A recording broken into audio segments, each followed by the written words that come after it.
সবাইকে স্বাগতম রায়হানস লার্নিং হাবে। আমি রায়হান।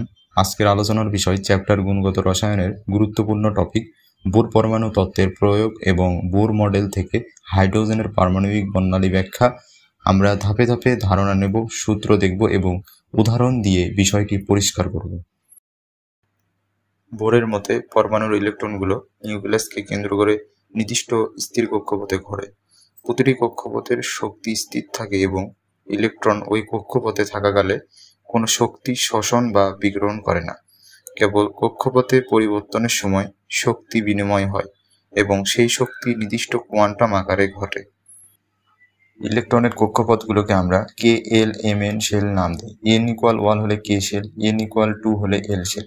n এর মান যত বাড়বে ইলেকট্রন নিউক্লিয়াস থেকে তত দূরে যাবে এবং তার শক্তি তত বেশি হবে। বোর তত্ত্বের সবচেয়ে বড় প্রয়োগ হলো হাইড্রোজেনের রেখা বর্ণালী ব্যাখ্যা করা। এর মাধ্যমে আমরা বিভিন্ন স্পেকট্রাল সিরিজ নির্ণয় করতে পারি, শক্তি স্তরের পার্থক্য বের করতে পারি, তরঙ্গদৈর্ঘ্য এবং অ্যানায়ন শক্তি গণনা করতে পারি। হাইড্রোজেনের বর্ণালী 5টি প্রধান সিরিজে বিভক্ত। লাইম্যান সিরিজ অতি বেগুনিতে বামার দৃশ্যমান অঞ্চলে, প্যাসেন, ব্র্যাকেট এবং ফার্ন সিরিজ অবলোহিত অঞ্চলে দেখা যায়। তরঙ্গদৈর্ঘ্য বের করতে আমরা রিডবার্গ সূত্র ব্যবহার করি।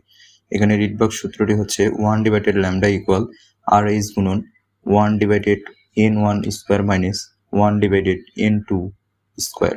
n1 হচ্ছে নিম্ন স্তর এবং n2 হচ্ছে উচ্চ স্তর। রিডবার্গ ধ্রুবক, যার মান হচ্ছে 1.097 গুণন 10⁷ m−1। এবার আমরা দেখব শক্তি স্তরের পার্থক্য সূত্র। En = -13.6/n²। আবার ΔE = E2 - E1। বোরের মতে হাইড্রোজেনের প্রতিটি স্তরের শক্তি সূত্র দিয়ে বের করা যায়। দুটি স্তরের মধ্যে শক্তি পার্থক্য বের করতে হলে এই সূত্রটি প্রয়োগ করতে হবে। এখন আমরা একটা উদাহরণ দেখব। যদি ইলেকট্রন n2 = 3 থেকে n1 = 2 স্তরে আসে, তখন আমরা রিডবার্গ সূত্রে মান বসিয়ে তরঙ্গদৈর্ঘ্য পাই।